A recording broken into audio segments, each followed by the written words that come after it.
Good evening, guys. It's been a long day, as I understand by looking at your faces, so I won't ask for too much of your time. I just have one request. So, the session that I have prepared for all of you today holds very little value if we do not interact, because Web3 games, just like any other games, is totally community centric, and communities are king, right? That's you guys, that's me. Everyone is a part of the community, right? So I'll make this session very interactive, very short, and then we can dive straight into whatever doubts you guys have, right? So yeah, today I'm discussing about understanding value and time in Web3 games. And before I kind of dive deep into the topic, first I would like to introduce myself. I'm Abhir, and I've been with IndiGG for the past 14 months. And what I focus on is building consumable content which will kind of help us onboard all the gamers that reside in India and bring them onto kind of one platform, one single community, make them a part of one single community that basically plays games and feels like a tribe, and there's a feeling of belonging in it, right? And before we dive deeper into the topic, right, it's very important to understand what Web3 is. So how many of you amongst the crowd actually know the difference? Hey, this is not working. Can you just... Yeah.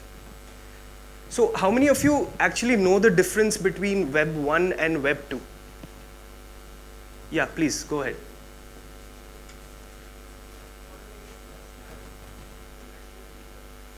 Correct. So there's very little difference between Web 1 and Web 2.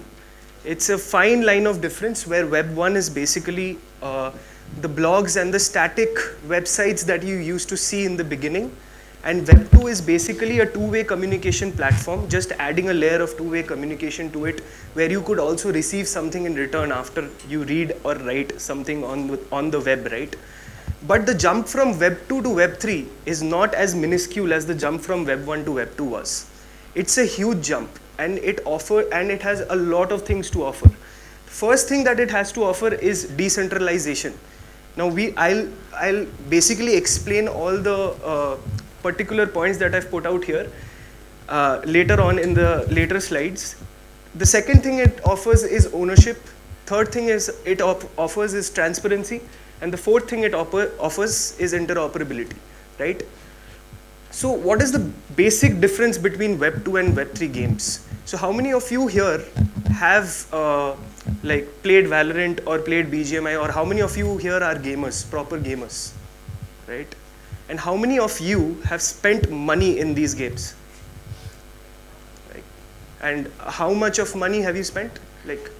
Not that much, right? So you own assets inside these games, right? You own skins, you own cosmetics, you own characters and stuff like that, right? See, that's a misconception. You actually don't own anything, right? So what happens here is you basically own the licenses to access these assets. Now what I mean by that is, I'll cite a very common example. Bangalore faces a lot of power cuts, number one, right?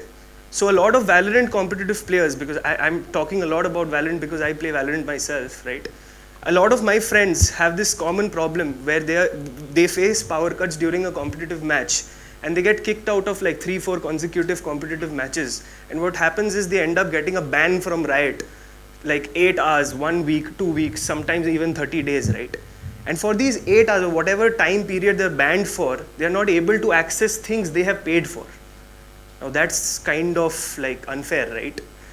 If you truly own something, you should have access to it whenever the hell you want to, correct? So that is what the basic difference between Web 2 and Web 3 games is. There is no ownership in Web 3 game assets, whereas there is true ownership in Web 3 games, and the technicality of it I'll get to later. Now, how do games generate revenue, or how do they earn their money, right?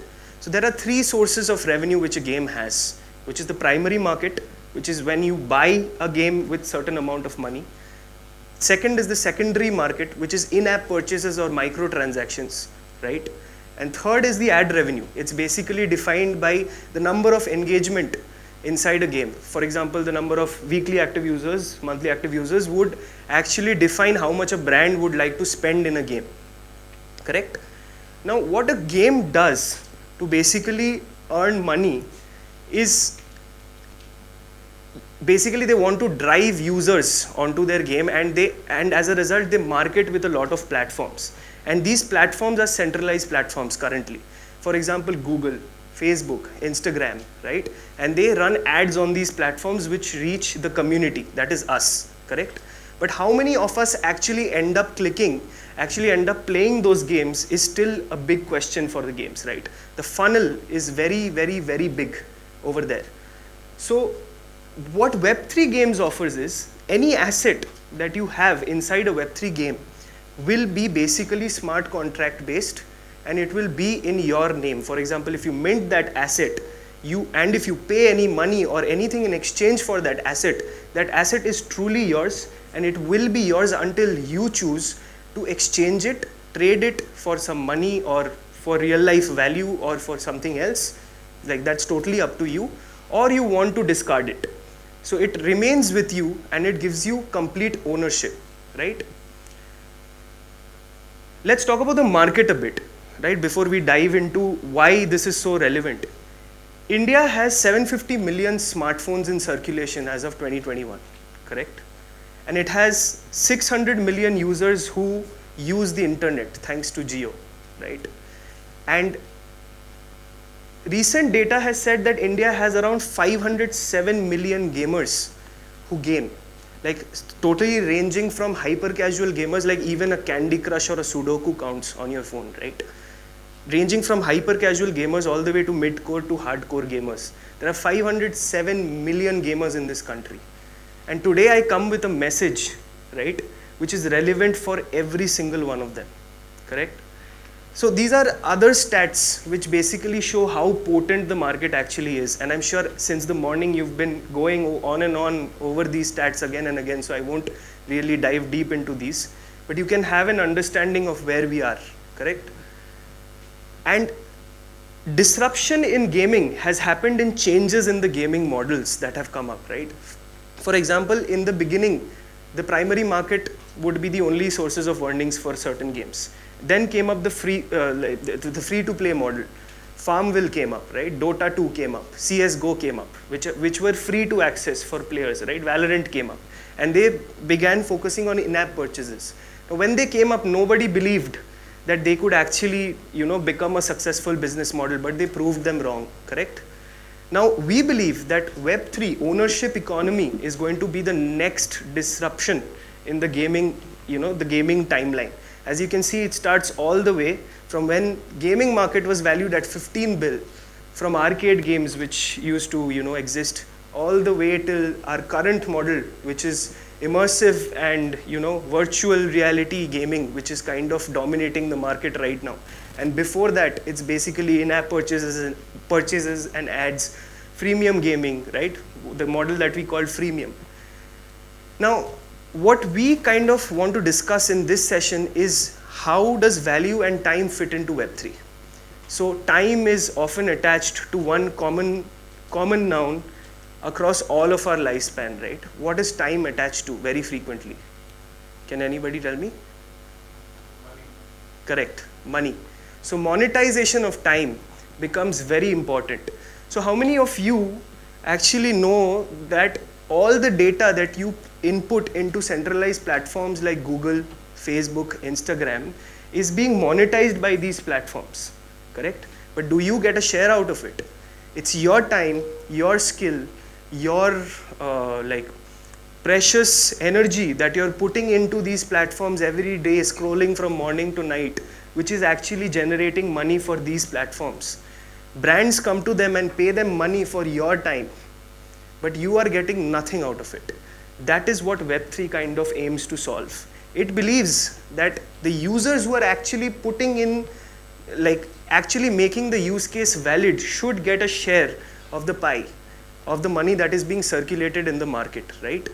So that is what monetizing time means.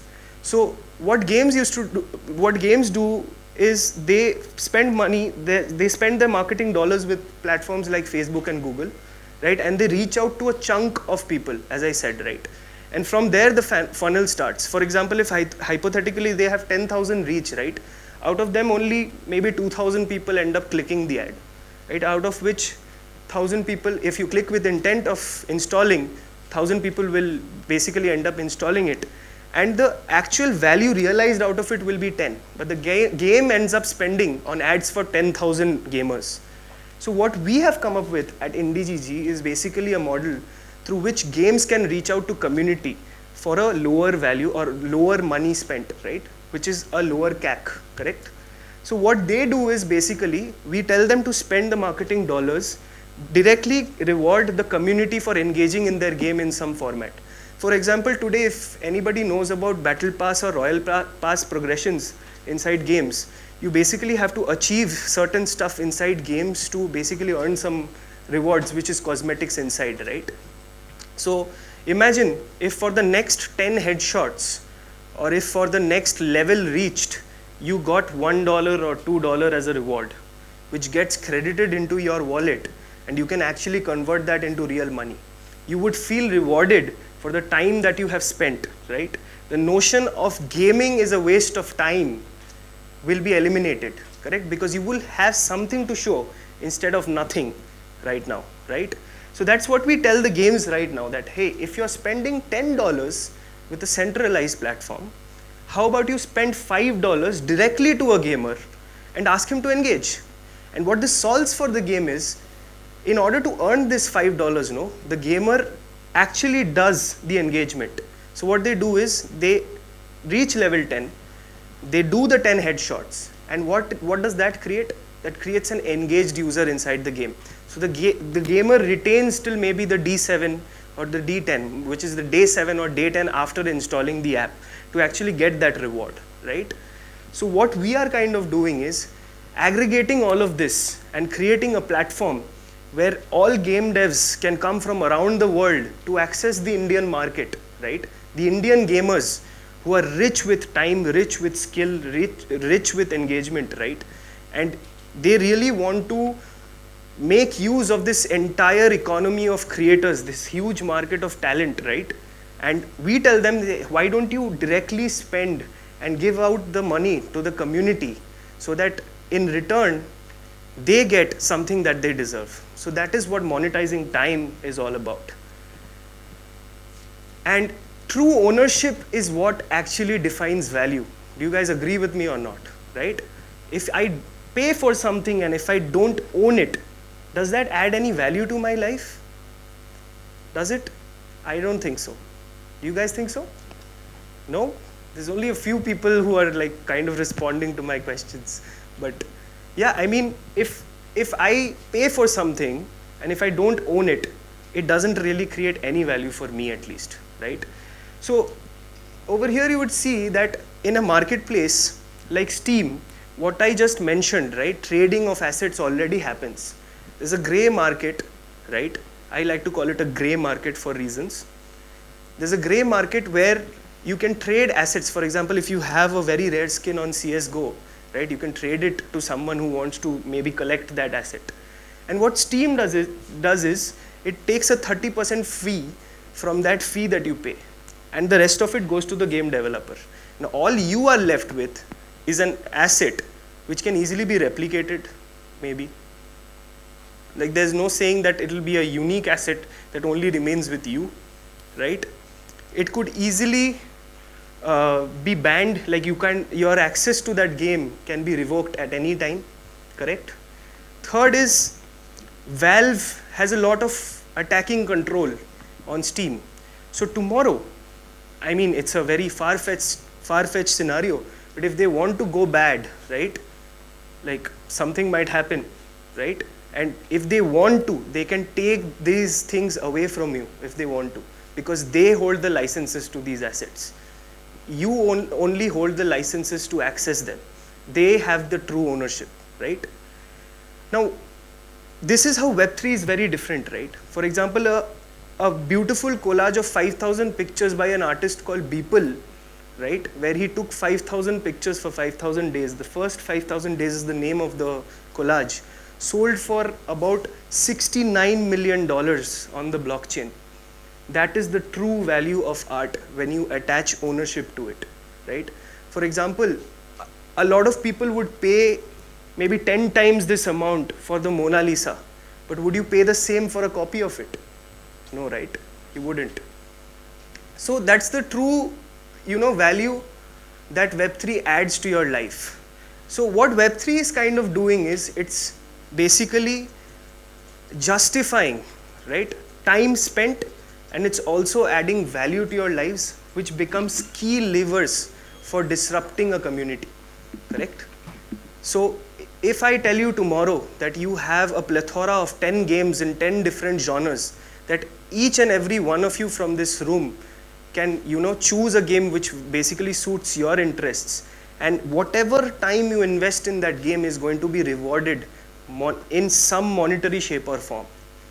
Would you be interested to play it? Yes or no is my basic question here.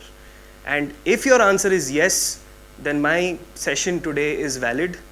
If your answer is no, then maybe attend the next session so that I can convince you again. But yeah, Web3 is empowering community. It's providing trust. It's asking for trust and giving you trust in return. That's what matters the most. And hence, Web3 is inevitable in my mind, right? And we have successfully built a community of 500,000 gamers who game with us today. When I joined IndiGG 14 months back, our Discord server had around 3,000 to 4,000 gamers only, out of which, 1,000 or 2,000 of them were our core community. Today we have 250,000 users only on our Discord, correct?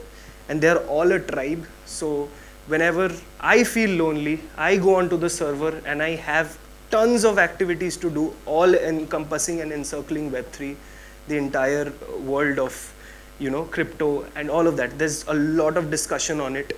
And these are legit people. You guys can try it out. You guys can go onto our Discord and, join it and learn more about these games. There are guides, there are community managers who help you through your onboarding. A lot of those processes that happen there. And our gamers are fueled by passion, they're fueled by hustle, they're fueled by emotions, right? And they believe in this dream of making the next revolution possible. And revolution doesn't come easy, it doesn't come cheap, it comes only when the entire community believes in it. So here I am carrying the responsibility of 500K gamers who believe in this, and trying to add 80 or 100 more to our community, because that's how we truly build, right? And before I kind of go on to the Q&A, I would like to show a small snippet of an esports championship that we did last month, to just give you guys an essence of how it feels to be a part of the IndiGG community. Okay, play the video. Sound nahi aayega?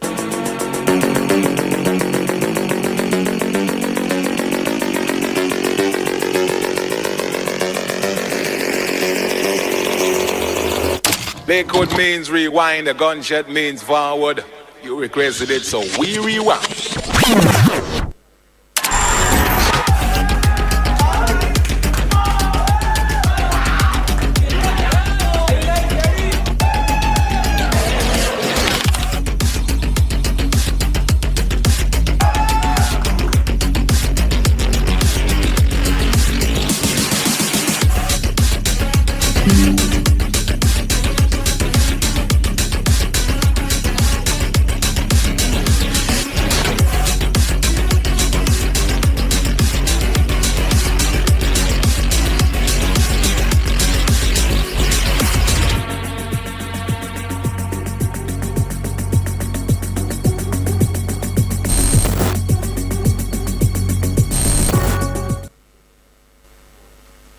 Yep, so that's it, guys.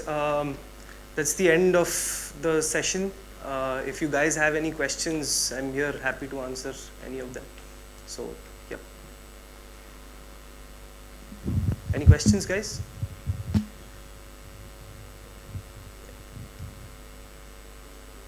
I guess I was. Oh, okay. Yeah. I'm sorry, I can't hear you. Sorry. Hello. Yeah, yeah, Yeah. I can hear you. So we were talking about assets being truly owned, right, in Web3. So how does that change? How does that relate if it's the full product itself? Is it still I. the same? Like if we are making game Mhm. and we are selling it like it's being done on Steam, Right. but can Web3 be implemented there as well? Yes, Where of the, course. So it depends. See, you don't build your entire game on the blockchain, right? You build a no. part of it on the blockchain. Okay. So what happens is maybe your cosmetic items. Hmm. See, the first thing you want to avoid is attaching any elements of gameplay to money, because that makes it a pay to Pay win to win structure, situation. Yeah, yeah. right? Got it. You don't want that. That's unfair for the community. Yeah, yeah. So what you would want it cosmetic items that do not really affect gameplay, right? For Right. example, skins. For example, characters, Yeah. right? You can make them on blockchain and mint them as NFTs. These NFTs are what the community access, right? And these NFTs are what the community own, and they are blockchain embedded. So once they mint it, right, they mint those NFTs. There's a smart contract which embeds their unique wallet address to that asset, and it Okay. remains there in binding forever in technology. And blocks are made in a way that if you meddle with one block, right, it creates a chain reaction, and it changes and it disrupts the entire blockchain, because Okay. it creates a chain reaction. So if there is an X block, and if you Yeah. make any change on it, it's basically defined by the value of X minus 1 and X plus 2. It's not valid without the block after it and the block before it. So if you make any change on one block, it basically creates a chain reaction and the entire value changes across all blocks. And what happens is the server immediately knows that there's a breach. So if there is a breach on the contract, right, the entire blockchain will reflect it. And that is how your assets are protected. You get it? Yeah. Protected in your name. Yeah. That's got it. what Yeah, true yeah. ownership means. And there is transparency across blocks as well. So you can access each block on a chain and see the entire transaction history of that block. So you would know which wallet has minted what asset, which wallet has transferred how much money. It's like a ledger that is publicly available to everyone to see, for Okay. everyone to see. Yeah, yeah. Got Yeah. it. So Thank you. that's Thank you. it. Yeah. I hope I answered your question. Any other questions?